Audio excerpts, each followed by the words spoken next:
El año pasado presenté a la Comisión Nacional de Competitividad los 11 ejes estratégicos, nuestra selección Colombia, sobre los cuales íbamos a articular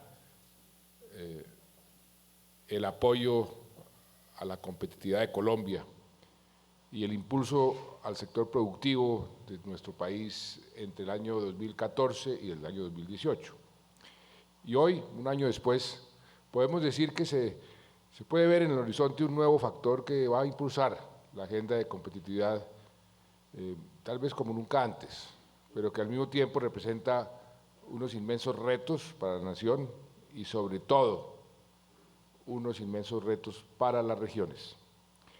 Me refiero, por supuesto, a la terminación del conflicto armado que, como está convenido, se debe estar firmando a más tardar en 145 días. Esa fecha la convenimos y el momento en que la convenimos también FARC y gobierno dijimos que haríamos lo posible por firmar antes del 23 de marzo, que si había voluntad política, que si había un trabajo intenso, podíamos terminar este conflicto antes del 23. Yo quisiera hacer ese llamado, hacerle un llamado a las FARC, que hagamos un esfuerzo para terminar antes.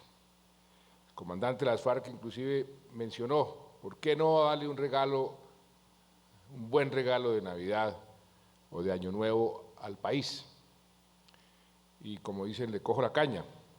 Hagamos ese esfuerzo para que de aquí al 31 de diciembre podamos, por ejemplo, terminar el punto 5, el del fin del conflicto, y así poder decretar un cese al fuego bilateral y verificado internacionalmente a partir del 1 de enero.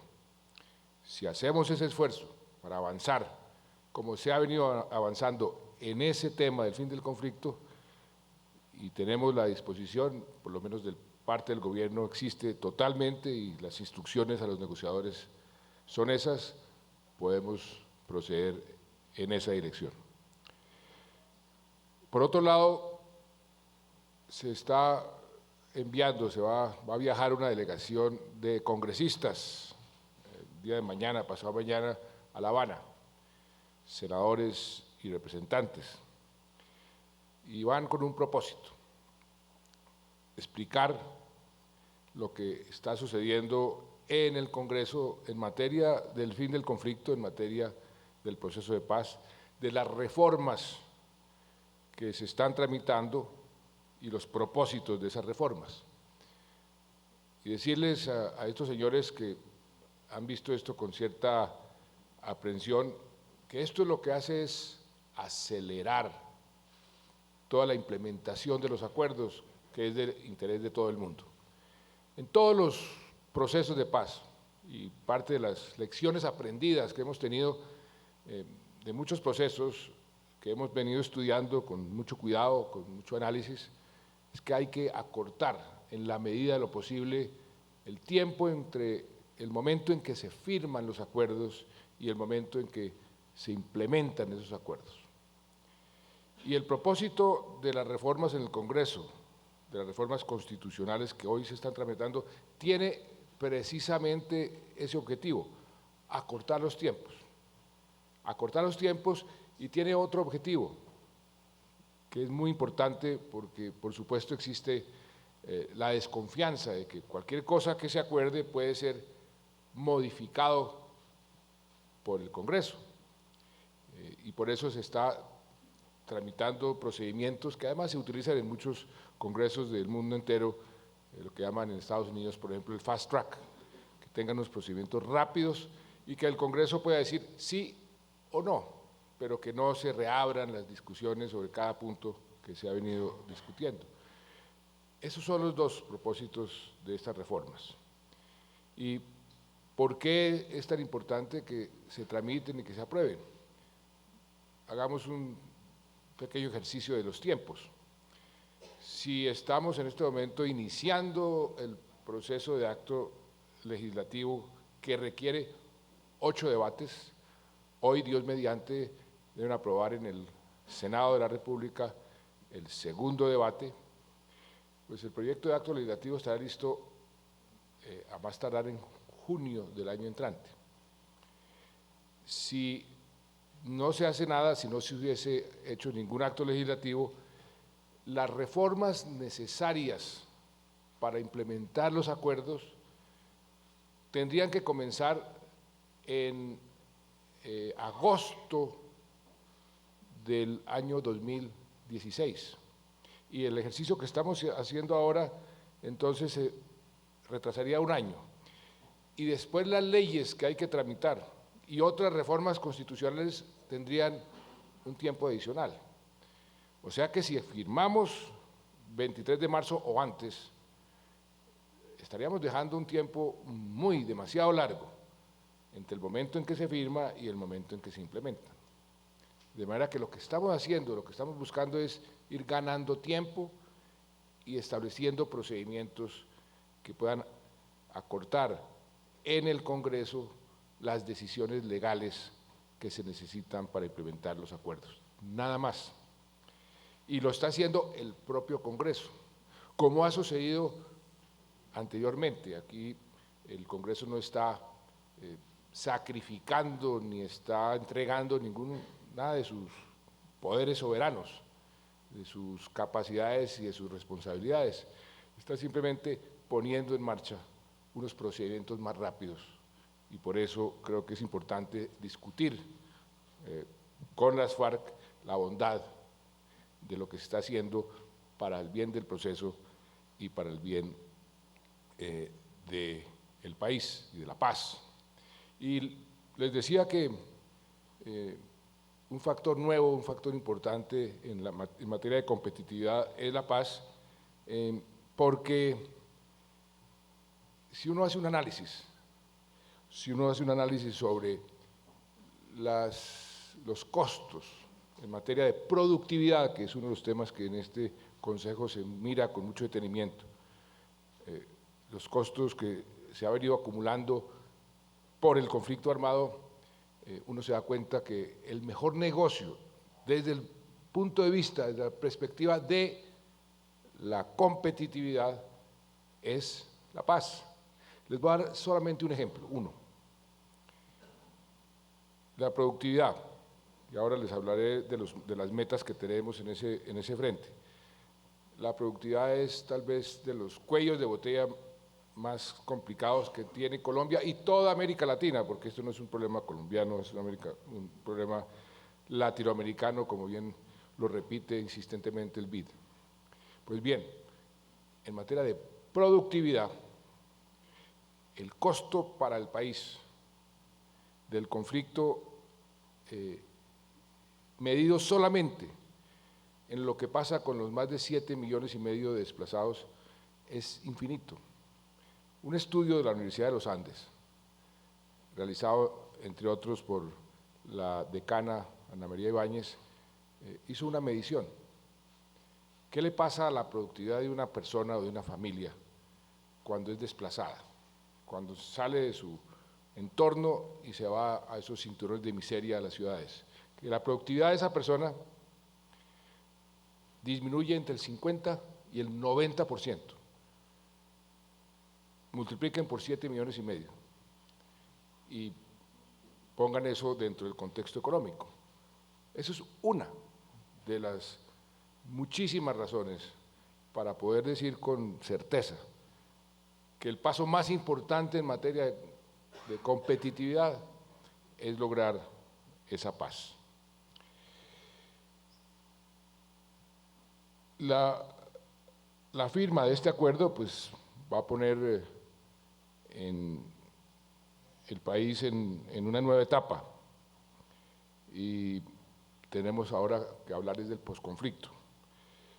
Y este es el momento preciso para que concertemos con el sector privado, con las instituciones sociales, con las regiones, que además acaban de elegir sus mandatarios para los próximos 4 años, una agenda para potenciar el desarrollo de un país que hace esa transición tan importante, que es una transición hacia la normalidad, porque la paz es la normalidad. Nosotros somos el único país anormal de todo el hemisferio occidental, el único país con un conflicto armado.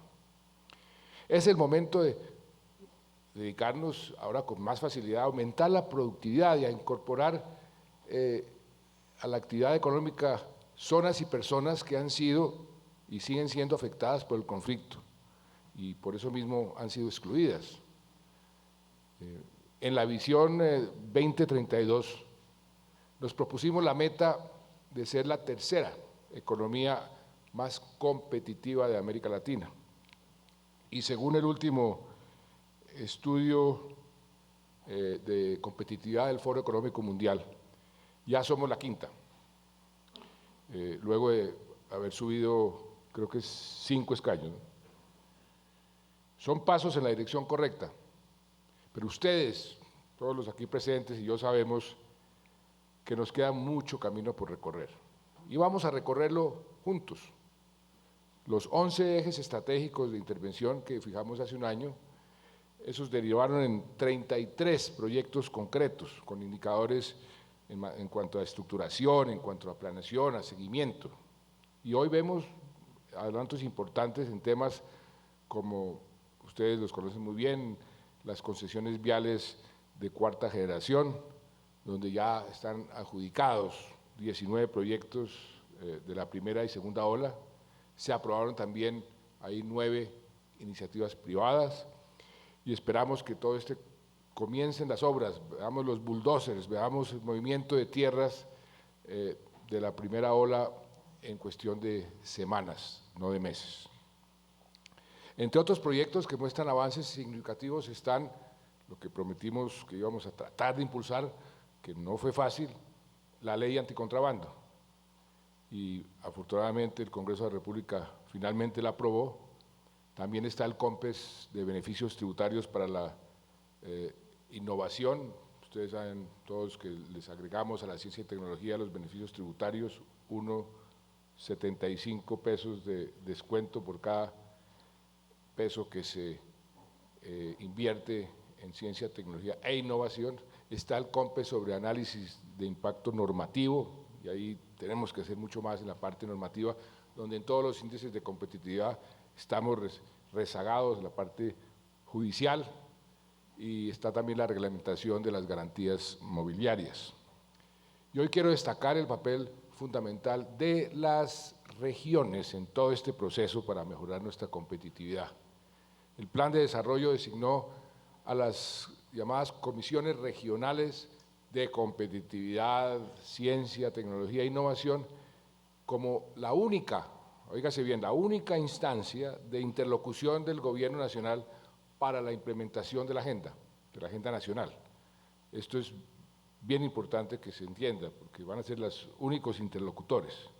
En otras palabras, las entidades a nivel nacional deben tener a las comisiones regionales como referente para todas las acciones en los departamentos, en los distritos y en los municipios. Esto le da una gran importancia a esas comisiones. Y esto implica, por supuesto, que entonces las tenemos que fortalecer estas comisiones regionales, y eso lo hemos ya venido haciendo los años pasado y antepasado. Por ejemplo, a través del programa Impulsa Colombia, apoyamos 23 de estas comisiones regionales. Para el próximo año vamos a dar una serie de apoyos financieros diferenciados para contribuir a la sostenibilidad de estas comisiones, sobre todo de las que más lo necesiten. Y vamos a hacer que cada comisión cuente con un enlace con el Gobierno Nacional, un enlace que va a ser planeación nacional en el territorio, es decir, una persona que va a estar allá permanentemente en ese trabajo de coordinación entre la región y el Gobierno Nacional. Las comisiones regionales van a conformar portafolio de proyectos de inversión que puedan ser financiados con recursos privados, con recursos públicos, por supuesto, y también las regalías, que es una fuente importantísima. La propuesta del gobierno es que los conceptos de las comisiones regionales sobre los proyectos relacionados con la competitividad y con la ciencia, con la tecnología y con la innovación tengan un puntaje específico en el actual sistema de puntajes en los proyectos que se están estudiando.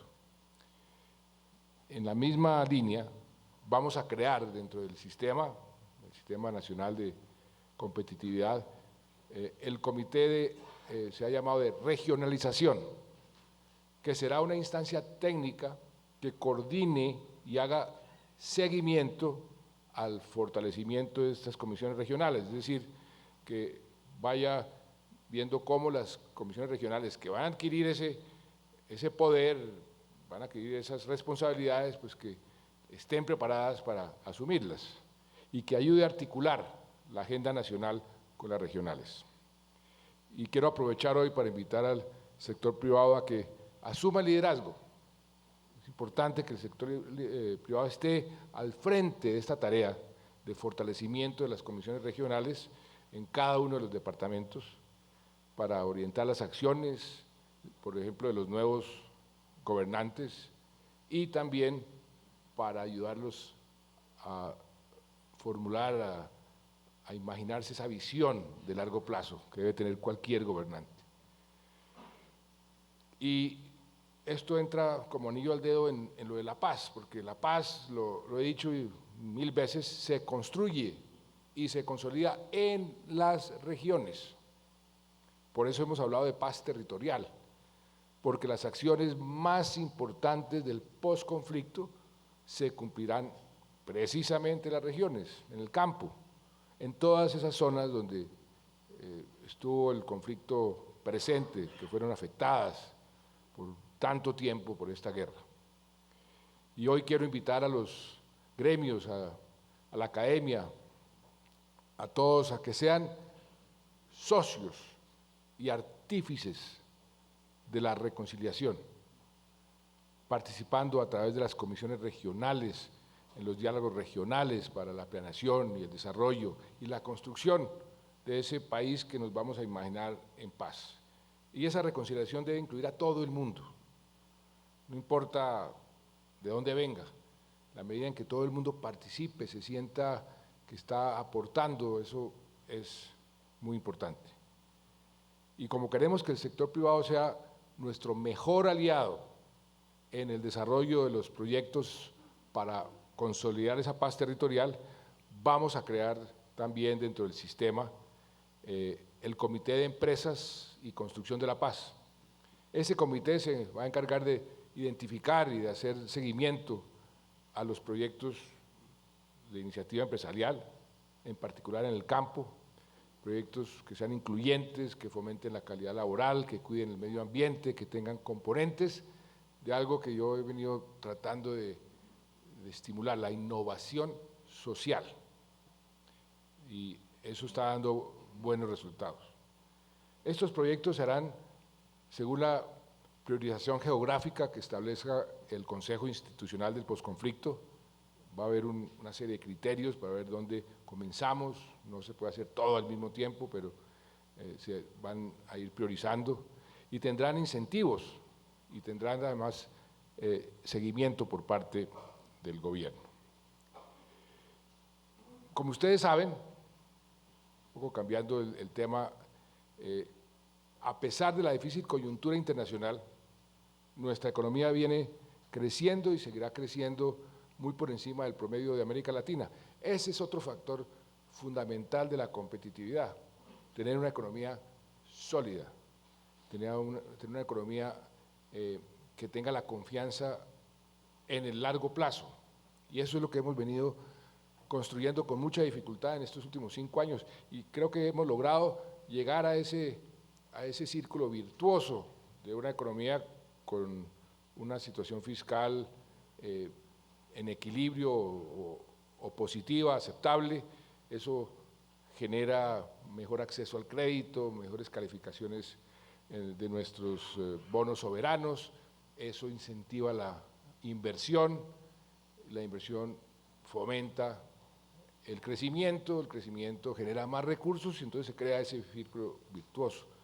Se nos vino la caída del precio del petróleo, hicimos unos ajustes tremendos en materia de inversiones, de gastos del Estado, de más recursos tributarios, algún ejercicio en aumento del déficit o de la deuda, siempre respetando la regla fiscal, porque es absolutamente indispensable mantener la confianza de los mercados y la hemos mantenido afortunadamente.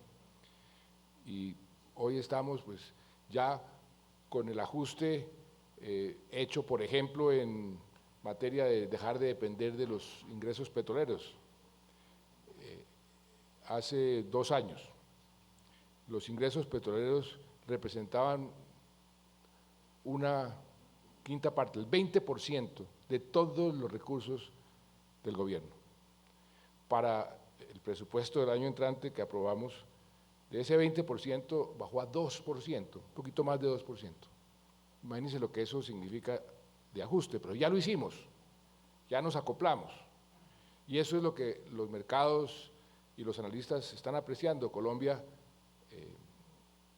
respondió oportunamente y respondió con una, digamos, fórmula pragmática, salomónica, que causara el menor trauma posible.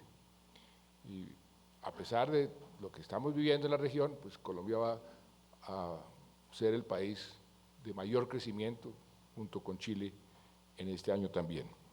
Sin embargo, hay sectores que no muestran avances significativos en materia de productividad, porque nos pusimos a ver cómo podemos motivar, incentivar todos los sectores no minero-energéticos para que reemplacen lo que hemos perdido del sector minero-energético.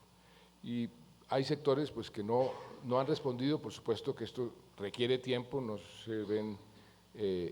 se ven los resultados de la noche a la mañana, pero se van a ver. Sin embargo, para superar esta situación, hemos preparado esos 2 documentos COMPES, cuyos borradores se van a presentar a esta comisión para sus comentarios.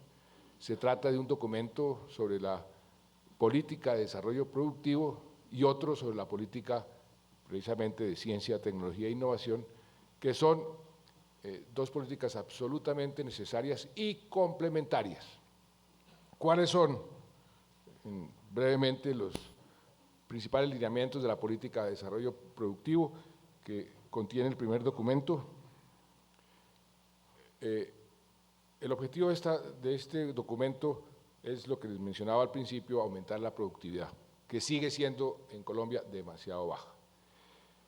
Pasando de un crecimiento de la productividad del 0.8 a un crecimiento en el 2018 de 1.2, es decir, de 0.8 aumentar la productividad a 1.2. Y también mejorar, sofisticar el aparato productivo en todos los sectores. Y muchas veces son decisiones o acciones marginales en el sector agrícola, en el sector industrial, en el sector de servicios. Con la ministra de Industria y Comercio hemos hecho unos ejercicios con muchos de ustedes, muchos empresarios, precisamente para identificar qué acciones podemos tomar rápidamente para poder mejorar ese aspecto de la productividad en los diferentes sectores.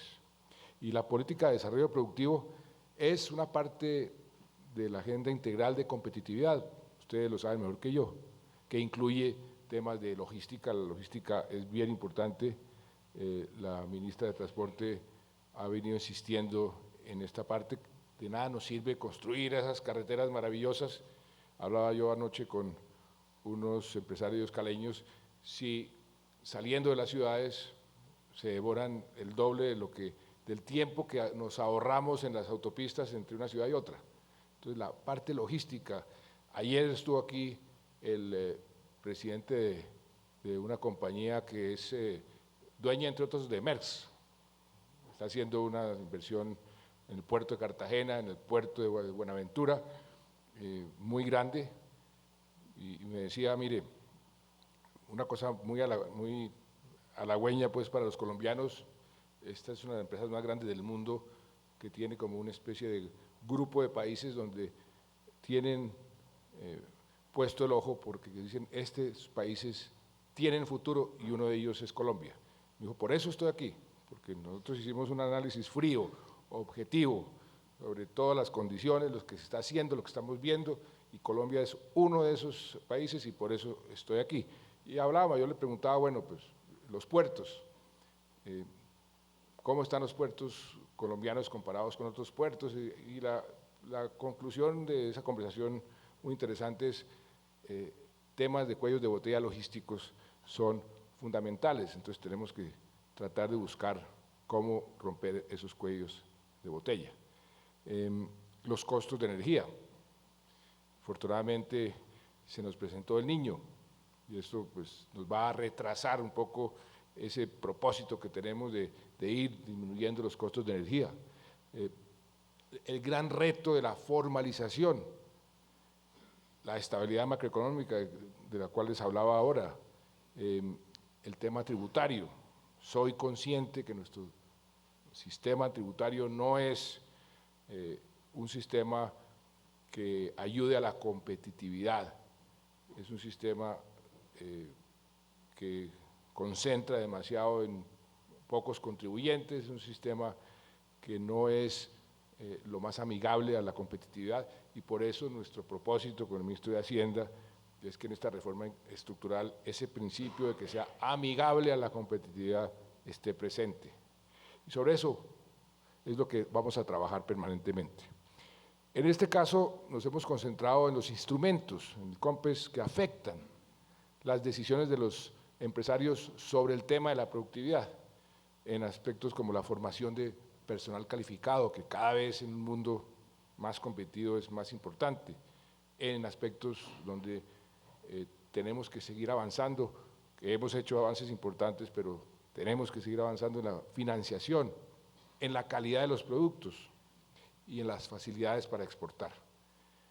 Necesitamos subir ese indicador de exportaciones per cápita, donde Colombia sigue siendo uno de los países con más bajo indicador de exportaciones per cápita. El documento también incluye un sinnúmero de medidas, dentro de las cuales, no solo a modo de ejemplo, les mencionaría algunas. Fortalecer la construcción nacional de educación terciaria, fortalecer la construcción del Sistema Nacional de Educación Terciaria y la implementación del Marco Nacional de Cualificaciones en sintonía con las apuestas productivas que se priorizan. Validar a través de las mesas sectoriales del SENA y con la activa participación de las empresas la pertinencia de los programas de formación, la pertinencia de la educación que es tan importante. Fortalecer la formación dual de técnicos y tecnólogos en las empresas, con cofinanciación del sector privado y del SENA. Desarrollar la oferta y demanda de servicios de acreditación, certificación, normalización y metrología que requerimos para poder aprovechar mucho mejor, que ese es otro de los retos y de las grandes oportunidades, aprovechar mejor los tratados de libre comercio. Estructurar fondos de fondos con participación pública para la inversión en nuevos emprendimientos empresariales. Y algo muy importante para dinamizar las apuestas productivas en las regiones, se van a establecer criterios de priorización y de permanencia de los instrumentos de apoyo e incluso de finalización de esos proyectos que no den buenos resultados en materia de productividad. Tener también la capacidad de decir, esto no sirvió, afuera. Nosotros tenemos la costumbre de seguir pensando con el deseo en muchas iniciativas y eso resulta costoso. Tener un sistema, esto no sirvió, le damos tanto de plazo y si no funciona, para afuera. Eso es parte fundamental del emprendimiento, de la innovación, de lo que un país debe hacer permanentemente. Unos tienen éxitos, otros fracasan. En cuanto al segundo COMPES, el de la política de ciencia, tecnología e innovación, este propone estrategias para alcanzar las grandes metas del país en estas materias. Y en particular algo que tengo como sueño, ser uno de los 3 países más innovadores de América Latina para el año 2025. Yo estoy convencido, lo veo todos los días en todas las regiones del país, que los colombianos somos innovadores natos, somos recursivos, nos ingeniamos soluciones a problemas que confrontamos todos los días. El gran reto es cómo canalizamos eso, cómo lo volvemos una especie de cultura y cómo lo aprovechamos mejor para tener una economía más dinámica. Inclusive, en un par de semanas vamos a asistir por primera vez, llevamos 25 años tocando la puerta para que nos admitan en APEC. No nos invitaban ni siquiera a las cumbres. Estuvimos durante muchos años, por favor, por lo menos de observadores en las cumbres, y nunca recibimos respuesta positiva. En esta ocasión nos habíamos aburrido de tocar las puertas y fueron ellos los que dijeron, venga, lo invitamos, Colombia va a ser el único país en la cumbre de APEC en Manila, de estar presente, que no es miembro de APEC, y todos nos han dicho, mire, este es la antesala para el ingreso ya formal de Colombia en APEC. Eso, desde que yo me tocó crear el Ministerio de Comercio, era un sueño, y eso se puede volver realidad pronto, y precisamente allá con el doctor Bruce McMaster vamos a ir a participar en un panel que es el tema de moda en el mundo entero, en los países asiáticos, sobre emprendimiento e innovación, delante de más de 800 empresarios asiáticos. Es un tema que nosotros tenemos todos los días que trabajarle, y como digo, yo tengo mucha fe porque somos innovadores natos. Y esto implica fortalecer toda la estructura de financiación para la innovación, la financiación para el emprendimiento, a través de la industria de capital de riesgo, ser mucho más sofisticados en la utilización de fondos de capital de riesgo, no tenerle miedo al fracaso, no tenerle miedo a que uno se monta en una empresa y fracasó. Y también hay que modernizar el Fondo Emprender del SENA, muy importante, y darle unos enfoques más prácticos, por ejemplo, enfoques basado en resultados.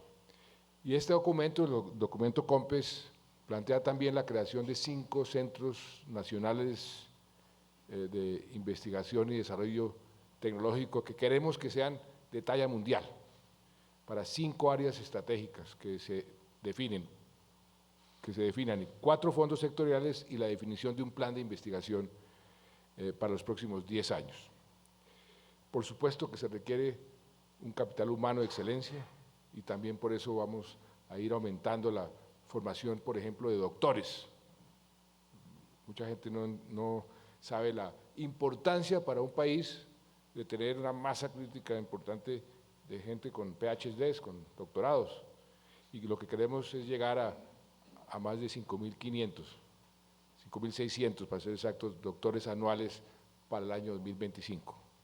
Esto supone un esfuerzo monumental del gobierno, con los gobiernos departamentales, con el sector privado, de más de 11 billones de pesos, también en los próximos 10 años. Y finalmente, para garantizar los recursos necesarios para implementar todas estas propuestas, estos 2 COMPES, vamos a proponer, estas palabras técnicas del COMPES y el CONFIS, vamos a proponer un CONFIS, en el que se va a priorizar las estrategias de mayor impacto en la competitividad y productividad. ¿Eso qué quiere decir? Que se priorizan dentro del espacio fiscal, que es lo que el CONFIS determina, ciertos tipos de proyectos. Entonces, cuando está en el CONFIS, pues hay obligación de seguir con esa prioridad. De manera que, apreciados amigos, de este maravilloso proceso de buscar mejor competitividad para nuestro país, como ven, tenemos un importante camino por delante, un camino que está marcado por la búsqueda de la productividad desde un enfoque regional y un entorno, ojalá, de paz. Empecemos ya ustedes y nosotros el trabajo con los nuevos gobiernos regionales. Ahí hay una oportunidad de oro. Están pensando cómo voy a diseñar mi plan de desarrollo. Cada alcalde está en eso, cada gobernador está en eso. Es el momento en que el sector privado puede decirles, vengan, le ayudamos y lo asesoramos para que ese plan tenga un componente de competitividad, tenga un componente X, tenga un componente Y. Este es un momento muy oportuno. Y alinear, ojalá, los planes de desarrollo departamental que se están construyendo, eso es muy importante, esa práctica de planes de desarrollo que van a contrapelo del plan de desarrollo nacional, eso hay que abolirlo. De ahí nació el concepto del contrato plan, lo copiamos de Francia, para evitar precisamente eso, que venga un nuevo gobernador, un nuevo alcalde y dice, no, pues yo creo que mi prioridad es sembrar uvas, cuando todo el país está sembrando uchuvas. Entonces, eso como que no encaja. Por eso hay que tratar, en la medida de lo posible, de alinear los planes de desarrollo, y ahí, doctor Simón Gaviria, usted tiene una labor muy importante, pero qué bueno que se hiciera con el sector privado, porque estoy seguro que en este momento es el momento más importante, porque todos, usted lo sabe, están buscando ideas sobre sus planes de desarrollo. También la orientación de los recursos de las regalías, y con esta política de competitividad, ciencia y tecnología, desde ya podemos sentar unos parámetros. Y yo les pido desde aquí el apoyo a los nuevos gobernadores, a los nuevos alcaldes, para que a través de las comisiones regionales de competitividad contribuyan a focalizar y a priorizar los esfuerzos por una Colombia más productiva y más incluyente. Estamos comprometidos, debemos estar todos como país con la competitividad, y para garantizar que los dos COMPES que les he hablado tengan los mayores efectos, vamos a monitorearlos permanentemente. Lo que no se vigila, lo que no se mide, no se puede controlar. Vamos a hacerlo por lo menos cada 2 meses en el Consejo de Ministros, porque todos, el país y sus regiones y el sector público y el privado, todos tenemos un propósito común. Óigase bien, hay una unidad nacional, política, que ha funcionado muy bien para apoyar al gobierno, y esa unidad se mantiene, salió fortalecida de estas elecciones. Pero lo que yo quiero es ir mucho más allá, es un propósito nacional, donde todos estemos juntos, todos estemos participando, todos nos sintamos parte de ese gran proyecto, el proyecto de la paz, el proyecto de la competitividad y de las oportunidades que se nos abren. No hay nada más importante para una sociedad, para un país, que tener objetivos que los unan, así como las selecciones, la selección Colombia es tan importante para el país en un momento dado que están jugando, que el país está unido. Tener causas comunes, eso es necesario para cualquier sociedad, para cualquier país. Tenemos esa oportunidad de oro, esa transformación de un país en guerra en país en paz. Infortunadamente hemos vivido 50 años en guerra, pero ¿por qué no aprovechamos todos unidos esa oportunidad para reconstruir, para esa nueva Colombia que todos estamos añorando, que todos participemos? Así es como los países logran los grandes objetivos. Y creo que tenemos esa oportunidad. Ese propósito es lograr una Colombia más productiva, más integrada, más justa, capaz de afrontar con éxito los retos del presente y los desafíos aún mayores del mañana. Muchas gracias.